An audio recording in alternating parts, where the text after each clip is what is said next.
Hi, everybody. Thanks for coming. We're about to do a tech talk here. You're going to hear from Fred Stutzman about Facebook and some of the work he's done studying Facebook. I just wanted to introduce Fred. My name is Glenn. I know a lot of you from the ORCID team because I'm the product counsel for the ORCID team and a few other things. I know Fred from iBiblio.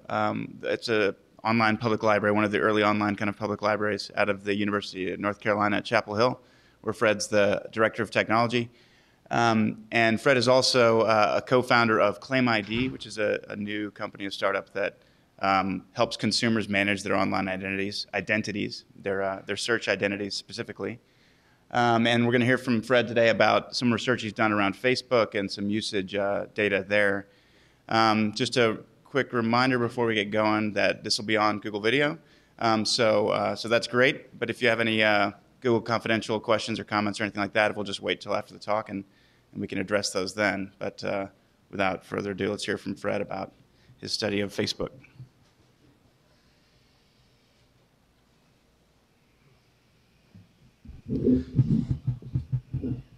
Okay.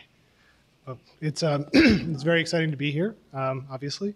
My name is Fred Stutzman. I'm currently a doctoral student at the School of Information and Library Science at UNC Chapel Hill.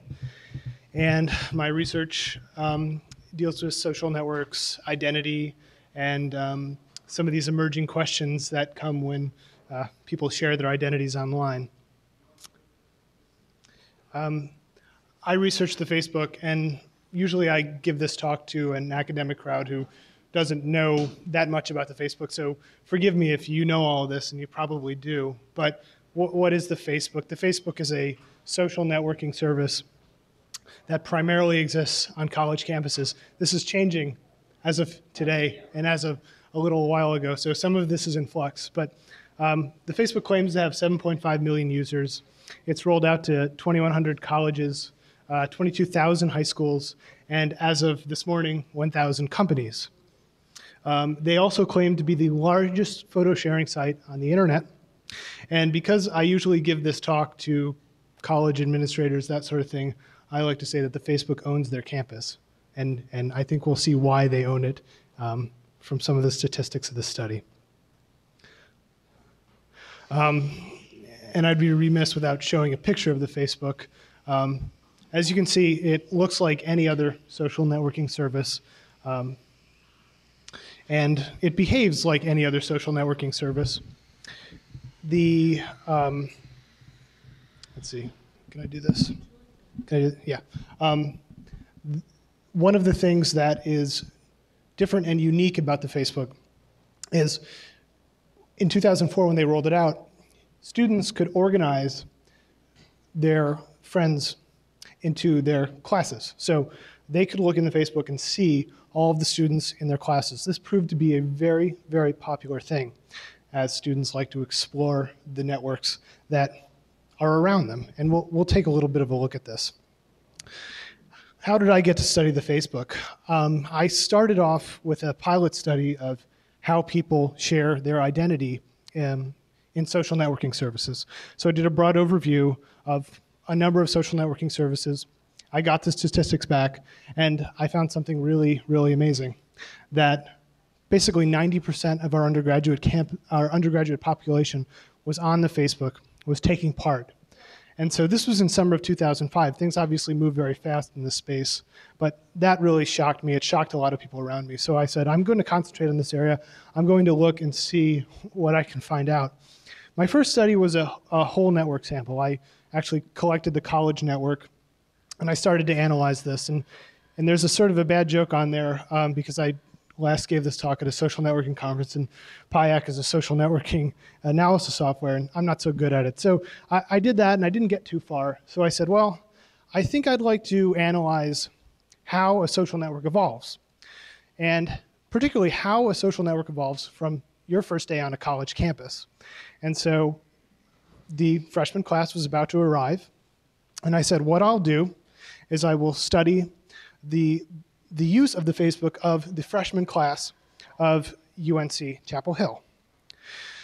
So studying the freshmen, it's a longitudinal study. I sampled the network once a week. I collected the profiles of friends of the freshmen. starting the first day of school. And the freshmen, there's not really a notion of verification. I selected people who said that their school year was 2009, they were undergraduates. So I admit that. I was basically looking for some things about how it's adopted, how the friend network changes, what people are sharing, and what are some interesting uses, what's going on, what's the culture of the Facebook like. And so my study design, which I thought was pretty great, turned out to be sort of flawed, because when I sampled the network that first week, I found that 85% of the college freshmen were already on the Facebook. I guess I should have known this, but anyway, it sort of surprised me. So of the 3,750 freshmen at UNC, that's reported by the registrar, 85% of those were on the Facebook. And over the course of the semester, that grew to 94%.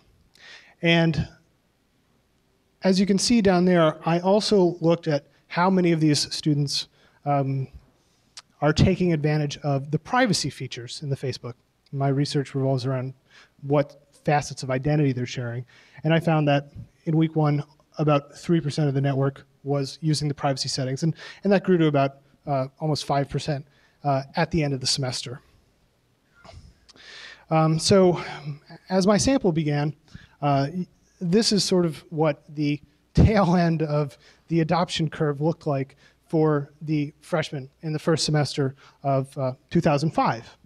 And as you can see, we came on with something a little bit around 3,200 and grew that network out. So I think to put a little context around this, we have to look at when they joined. And so as you can see, and I'm sorry if that's really small lettering, but those 4 humps over there that are the big humps are May, June, July, and August. And that actually represents when the freshmen came online. And I looked at those dates and I tried to find out where they clustered around. And as I'm sure you can imagine, those dates clustered around orientation. So how are students finding out about the Facebook in the summer of 2005? They were hearing about it from orientation advisors, and they were going home, and what were they doing? They were looking up their friends. They had met all these people, they had got the lay of the land, and here's this tool that lets them sort of virtually interact with all the people that they've come into contact with. So very strong correlations around the orientation dates for when the freshmen joined. And as you can see, in September, October, November, and December, those late adopters were coming on. So one of the things the Facebook talks about in its public statistics is how often is the Facebook used. They say something to the extent that 2/3 of people who have Facebook accounts log on every single day and they spend X amount of minutes, I think maybe like average of 20 minutes a person online. And if you talk to freshmen, it seems like it's a little bit longer than that. But I couldn't verify that. But what I could do is I could look and see when is the last time their profiles were updated. And so using that as sort of a stand-in for how often students are logging in, I found that it does sort of look like they're telling the truth. The students are logging in, they're using their accounts very frequently, and I think there's also something about this is they're changing their identity very frequently. And this is how long ago, in this time interval, how many students have updated their profiles. And in December, 67% of students had updated their profiles, and that was sampled on December 13th. So in those 13 days, 67% of the network, the freshman network, had changed something about themselves online. And because I was trying to get some value out of the social network side of things, I thought it would be interesting to see how the social network grew. And so on week one, I saw something like 144,000 friend connections in the network. And over the course of the semester, that grew to something over 370,000 And these are just the friend connections of the freshman class. This isn't the entire network. The entire network, when I did my whole network sample, had something around 1.4 million of these connections. So there's a lot of connections going on and a lot of friends being made. And so this sort of brings me to what the friend network of a freshman looks like. And this is interesting to me for a number of reasons, and particularly because it clashes with my experience. That being, when I went to college on my first day, I didn't know 46 people, but apparently the freshmen do. So there's something to be said here. Over the course of the summer, the students had been making friends and had been building this friend network. And so on the first day of class, I saw something like an average of 46 friends per freshman. And over the course of the semester, that grew to 111. Now, this is very interesting to me, and it's interesting to me, and it informs my research because I can't remember the last time I made 65 new friends over 16 weeks. It's just not something that I do, and I think many people I know do. So this is a unique thing for freshmen in college, and it's a unique thing for people in an analogous situation to this. Yeah. This is a local school, right? It's a regional school. So the difference might also be that a lot of these people went to high school together, and it's a feeder school. So this number is not necessarily because of Facebook, but it just might be that it's a regional school. So you might not get this at a Stanford or Yale or a Harvard, where people come from all over the country. Yeah, and I agree. And the question was, because this is a regional school, University of North Carolina, there may be a larger number of friend connections on day one because it's a state school and not a national private school. And I agree. But I think really what we're seeing actually is what Dana Boyd says when she says none of this is real. That really resonates with me. What that means is the behavior in here is not really analogous to our offline behaviors. So people friend people who are going to be living next door to them in the dorms, people that they've met once or twice. It's a different type of friendship in this network. And so one of the questions that comes up in these services is, what are they doing? I have my opinions on it, and I think everybody sort of has an opinion on it. And people say, well, they're wasting time, they're hanging out, they're dating, that sort of thing. So let's see, Brett Bumgarner, who is a senior at UNC Chapel Hill this semester, for his honors thesis, ran a study. He surveyed 1,000 people and took a uses and gratifications approach to how they approach the Facebook. So it's very interesting to me. And really what he found out is that in the Facebook, people are hanging out. That's what they do the most. Then they use it as a directory. They use it to look up their friends, see where they are, how to get in contact with them, how to message them, that sort of thing. They readily state that they waste time. And then what they also do is they learn about each other. And that's, I think, a very important thing. I'll talk about that a little bit. And I sort of doubt you can see this or read that, so I apologize. But one of the things that interests me about all of this when people are learning about each other is this notion of identity sharing. As in, I create a profile, I put things out there in the world, and I say, this is me. I want you to see who I am. And an interesting thing about the Facebook and an interesting thing about social networking services in general is how much information is shared and what type of information is shared. And so in this graph with, let's see, with political orientation being reported at 75%, and everything to the left of that is political orientation, concentration or major, relationship status, sexual orientation, hometown, and birthday. So some really interesting things that are being shared at a I wouldn't say alarming rate, but a very high rate. The students are very, very comfortable in putting their identity out there. And I think this has long-term ramifications. And down at the tail of that is photo albums, their website, and their mobile phone number. And I think due to the culture of the Facebook, this is sort of constantly in change. And I think if I sampled now, I'd find slightly different things, some variations. Mobile might be up. And maybe people have pulled back on sexual orientation, that sort of thing. But really, there's a lot of information being shared. So it gives students a good incentive to go and learn about each other. And so I've added some slides to my talk, but one of the fun things I did was I sampled the political orientation of the freshman class.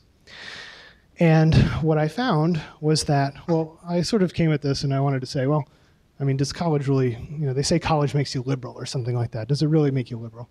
Does it really, have a noticeable change on, is there a liberalization, or is the college get more conservative, that sort of thing? And really what I found, as you can see, is there isn't a lot of change. So over the course of that first semester, the freshmen in college didn't really change their political orientation enough, and I'm just sort of throwing this in as a fun slide. But it was interesting to me. And I also looked at this photo hosting. Facebook claims to be the biggest photo hosting site on the entire internet. And this is the evolution of how photographs were used in the first, or the last, let's see, what's that, 7 weeks of the fall semester. That's where they introduced it in week 9. And so, as you can see, that baseline number is about 10,000, and that grew to almost 80,000 in the course of, 7 weeks. 8 weeks, I'm sorry. So, as you can imagine, that's just the freshmen. And when Facebook claims to be the #1 photo hosting site on the internet, I actually may believe them, because this is a lot of information, photographic information being shared. Now, this particular metric is persons represented in photos. In the Facebook, you can tag your photos with the name of a person. So here's 5 people in a picture. I circle people's names, and it's tied to their profile. Some interesting implications with that. But at the end of week 16, nearly 80,000 people had been represented just in the freshmen's pictures. Okay. So here's where I diverge from my normal talk, and I'll talk a little bit about why the Facebook won. Why, in this crowded market, did the Facebook differentiate itself? What did it do different from other services that ended up with 95% utilization rates, that sort of thing? The first is a notion I call situational relevance. That being, does a social networking service answer a particular need of the demographic it's going after? Freshmen in college are a very unique demographic. They've just left a social network that they've been building for 18 years of their lives, or 17 or 19. They're comfortable in this social network. They've risen to the top. And they move to a new place where they have to renegotiate their social network. Now, they have a need, and that need is to explore the social network around them. So the Facebook situates itself in a very, very, very good place. And that place being, here's all the people you need to meet. Here's where all the social capital is.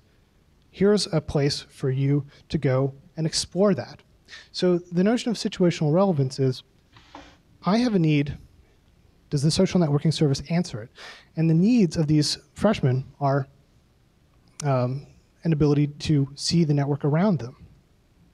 Another thing is the identity formulation that goes on. And there's identity formulation and reformulation and re-reformulation. The Facebook allows these students to try on identities every week or every day, every hour, every week. Allows them to change that identity.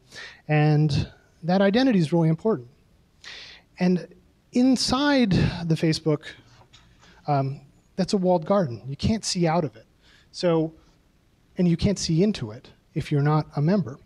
So these students can try on their identities, and they can try on their identities in front of the people that matter to them, but not to the people they're worried about who might see their identity, their parents, their people from their hometown, that sort of thing. So it gives them an opportunity to consistently reformulate their identity. I talked a little bit about social network renegotiation and situational relevance. Social network renegotiation means I need to go out and find new friends. I have lost a social network. Here's a new one that I need to succeed in.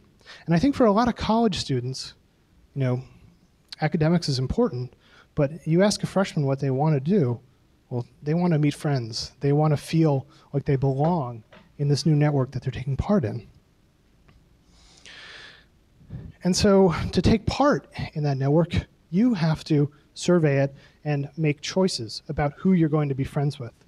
So there's limited time to know everyone. And because the Facebook really flattens the college network, it gives people a way to make better economic choices, in their opinion, about who's going to be their friends. And when I say economic choices, I mean, where do I want to spend my time? Do I want to spend my time on someone who doesn't share as many interests with me as someone who does? It's really an interesting thing. And really, when students are in the Facebook and they're searching and looking at people's profiles, what they're doing is they're sort of internalizing a lot of this. They're basically saying, if I'm going to have to spend my time making these new friends, who are the ones that are best for me to invest in?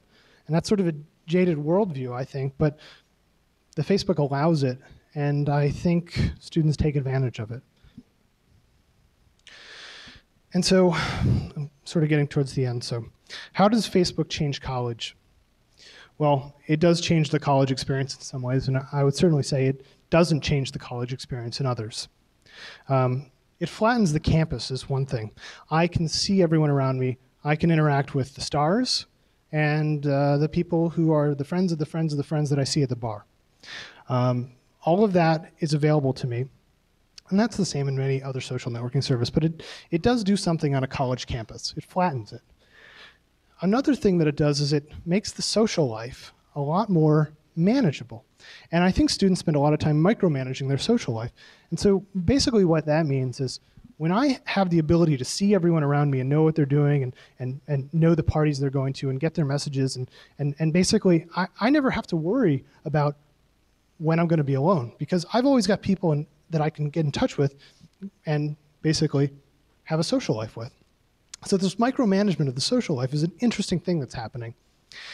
And then finally, I think it does change how we learn about each other, how we basically approach how people want to share their identity. And that's the thing, because when I make a profile on the Facebook, I'm making a profile for me, but I'm really making it for you. And because of that, I think that really changes some dynamics of the social network. And so how will it change the office? And because Facebook is coming to the office, and it's here at Google as of this morning, I guess, how is it going to change the office? Well, the Facebook makes sense in the context of the corporations they chose, because a lot of it mirrors a college experience. That is teamwork and teamwork and a need to know the people around you, and the need to sort of know where you are, how you're situated, who is around you.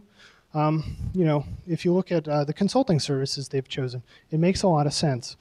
The students or the workers are incentivized to know who's around them and to participate and to learn. So this is the economic thing.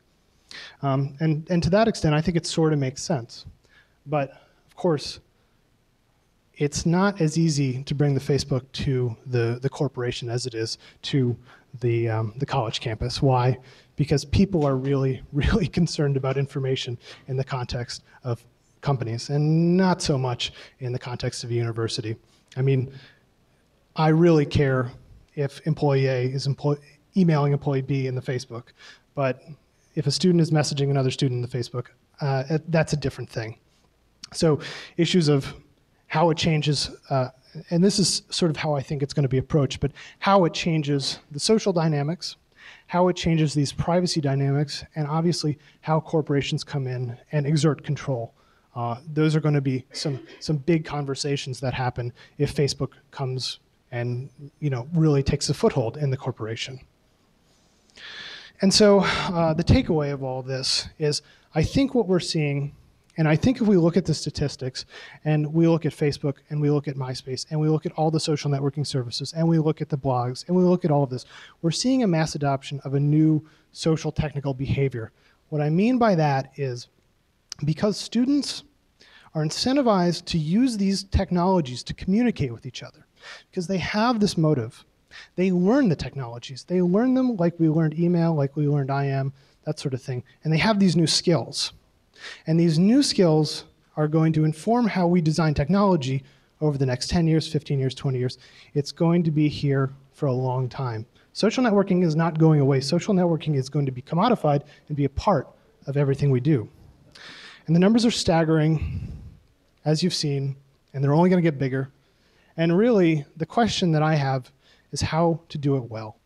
We really have to think about how we're going to capitalize on this, how we're going to do social networking right, how it fits in, how it's relevant, and how essentially businesses and people like me can sort of understand this phenomenon going forward. And that concludes my talk. Thank you.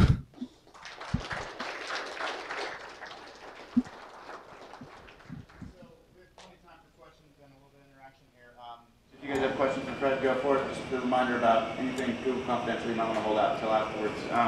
Also, Fred, if you have like the URLs of any of the stuff you've published about that, you may want to share them with people. They were in the email that we sent out, but just in case.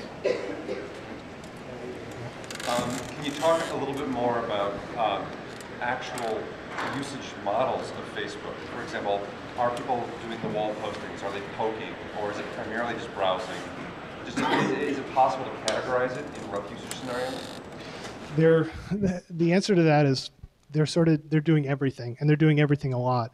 And that's sort of the thing that when I get my statistics back and I try to analyze this, I realize that there's so much going on that almost I don't know where to begin. And I'm still in this process of figuring out how do I categorize, how do I put certain behaviors into certain bins, and that's a hard process. But to answer your question, there are some behavioral models. I think I would categorize it that for how people are using it. Now, some people use it just to browse, look at their friends.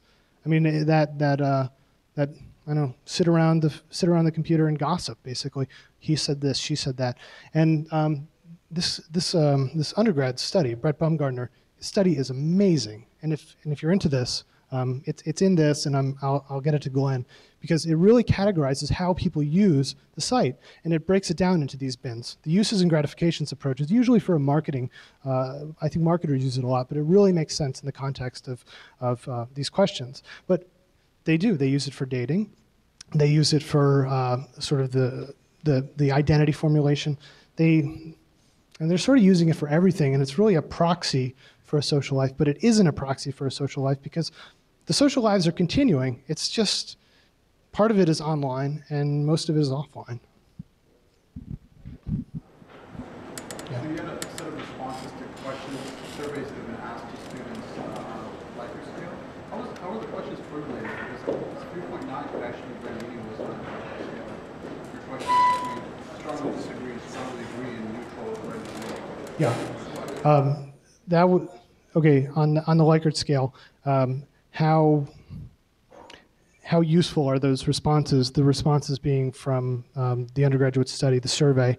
There were a number of responses, and those were the ones that rose to the top. So in the uses and gratifications approach, the student posed a number of scenarios and grouped those into bins, and those were the ones that rose to the top. So down at the bottom, we saw responses more in the 1.5 scale. So there is significance.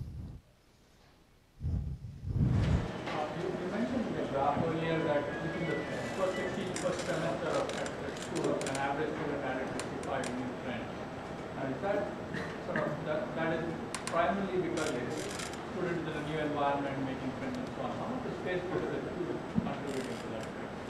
I didn't hear the last How much part. was Facebook as a tool contributing to that? Okay. The question is, if the students are adding 65 new friends over the course of the semester, how much is Facebook contributing to that effect? And I think this sort of goes back to how we sort of have to situate ourselves when we try and generalize behavior in social networks outside of social networks. Does the behavior in the Facebook transfer out? Is it really human behavior? And I'm not going to take a standpoint and say that it is. And Dana Boyd says none of this is real, and I think there's a lot to be said in that. So this type of behavior, this friend-making behavior, it has a lot of significance, but it has a lot of significance in context. No, they're not making 65 new close friends over the semester. Those friends range from people they've never met, to people they've hooked up with, to people they've lived with, to people they made really deep friendships with. Because everything has to fall under this sort of singular notion of a friend in the service, you don't get to really pull that out and see how granular that is. They've introduced a way for you to talk about how you met someone.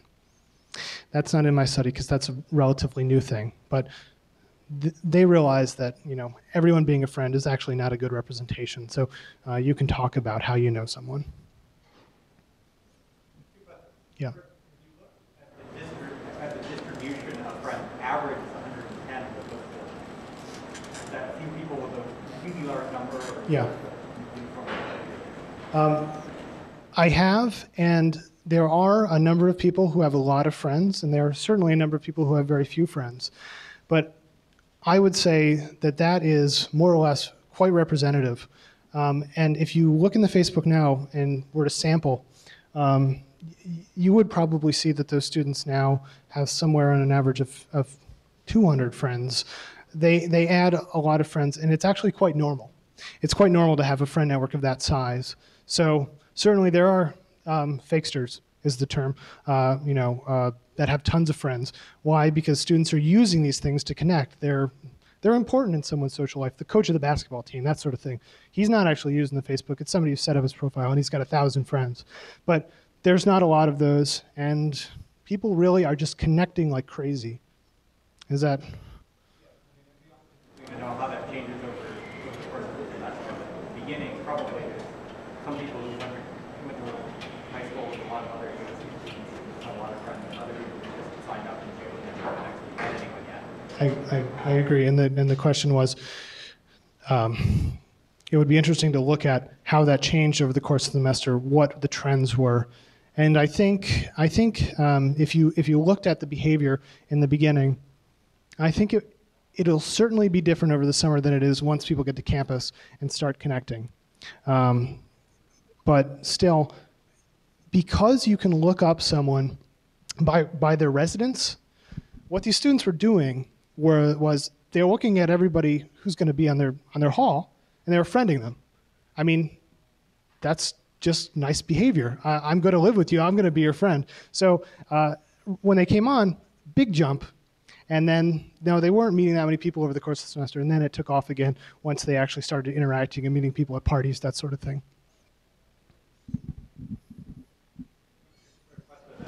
Do you know if anyone's done any studies of whether there's any correlation between number of friends on Facebook and number of friends in real life by some measure?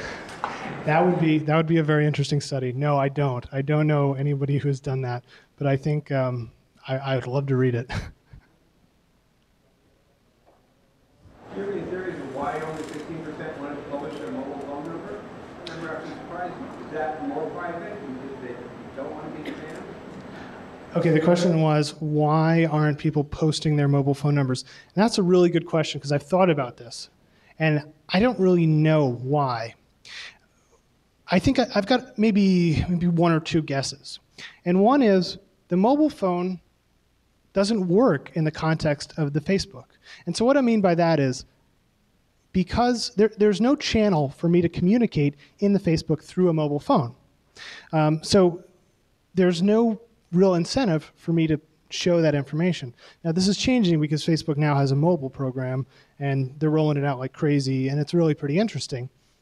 And the other thing is I think students are actually kind of weird about the phone is sort of the last thing that you always learn not to share. And what I did is in my pilot study, I compared information sharing in these services to the student directory. And even in the student directory, a lot of people pull their phone numbers out. So I think it's, it's like not, it's a gap that the students at the time weren't really comfortable bridging because, I don't know, there's just something tied up in the phone that's a little bit different than your email. That's my guess, though. It seems that traditionally online has been a sort of culture of pseudonymity where people assume identities and pen names. And these days, one sees sort of a more growing trend towards the use of actual identity, which I think is something representative of essentially doing the online area as a separate area interaction as opposed to being an extension of your real life interaction. Can you care to comment on that and its possible future implications? Yeah, no, that's fantastic because it's a very interesting area. The question is there a movement from pseudonymity to using real names and real identity information in a service like the Facebook? Is this a trend? Is this sort of something that we're seeing more often? And I think to a certain extent, if you look at MySpace, if you look at Facebook, if you look at the social networking services, yeah, people are sharing more real information. In my study, I can't verify what information is real or not. All I know is there's a bit and they've shared it. I'm not going to say if it's true or not. But here's the thing. In the Facebook, in the walled garden, there isn't an incentive for you to be anonymous. In fact, you're incentivized to not be anonymous. You're incentivized to take part and to play the game like everybody else. I think the reason is college students are, well, they like to think of themselves as individuals, but it's sort of, you can't be an individual till you've been part of the group, and that's what's happening. Everybody has to play by the rules because everybody expects that everybody's going to play by the rules. When someone meets somebody at a party, they ask their last name. What? This is new. This is it blows my mind. Why? Because what happens is they go home and they look that person up in the Facebook and find their information. So if I had to guess, I would say that there's a very small culture of anonymity, as in I'm a lurker in the Facebook. But the information that students put in is not necessarily the real information. There's a lot of culture that is being sort of accreted in the Facebook, and there are codes and there are interesting ways of signaling things. And a student says they're married to another student. I mean, my sister is married to somebody. I didn't know this. I looked up her Facebook. She's married to somebody. It doesn't mean something. It's a signal. It's a cultural signal. So it's the information is sort of real in a sense, but it's not necessarily, I'm not putting my driver's license information online, that sort of thing. There's nuance and they get it.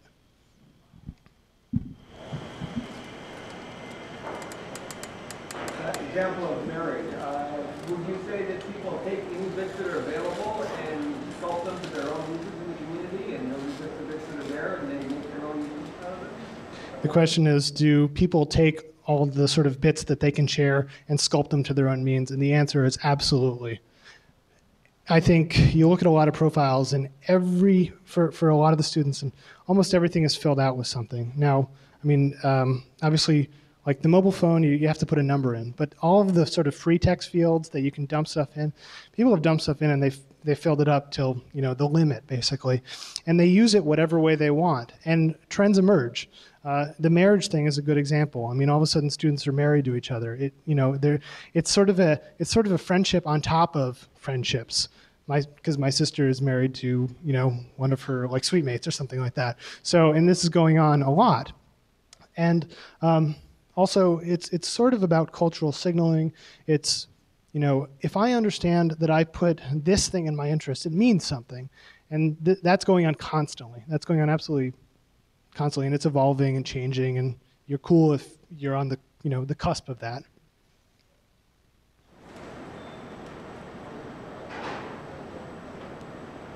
All right. Okay, Any more thanks. questions or anything? Or, I know Fred will be around for a little bit longer this afternoon. Ask him some one-on-one. So let's all thank Fred for coming by.